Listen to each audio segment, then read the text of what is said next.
Well, sa inyo mga boss, it's me, Sir TV again. At sa ngayon, meron tayong tambay nights. Ayan, makikita nyo, tamarolling kami magpipinsan. Yung dalawang kapatid nasa likod, tapos yung nagbibideo is yung pinsan namin, si Ate Ana. Ayan mga boss, bigla ang yaya lang din yan kasi maganda yung panahon ng time na yan. So by the way, nasa Bulacan na pala kami, papunta kami sa San Jose del Monte, Bulacan.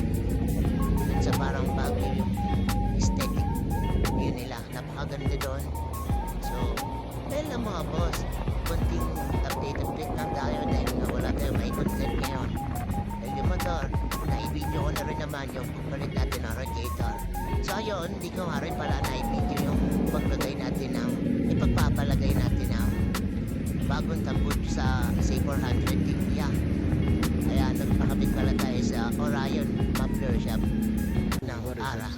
At ayun mga boss, di ko na alam kung ano mga pinagsasabi ko diyan, basta nag-i-intro ata ako diyan. Tapos, yan sinasabi ko lang na nandito kami natambay sa may Pandi Mario. Ayan, kasama ko sila kuya. Yan, Pandi Mario Cafe.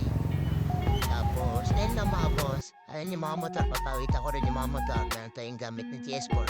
GS 1250, C400, C900 at yung exciting 400S. Ayun lang mga boss, hanggang dito na lang din yung video natin dahil hindi naman ito mahaba. Sakto lang para sa pang-update natin sa ating YouTube channel at sa Facebook page natin. So ayun mga boss, yun lang. Maraming salamat sa inyong panunood. Kung hindi pa nakapag-subscribe, pindutin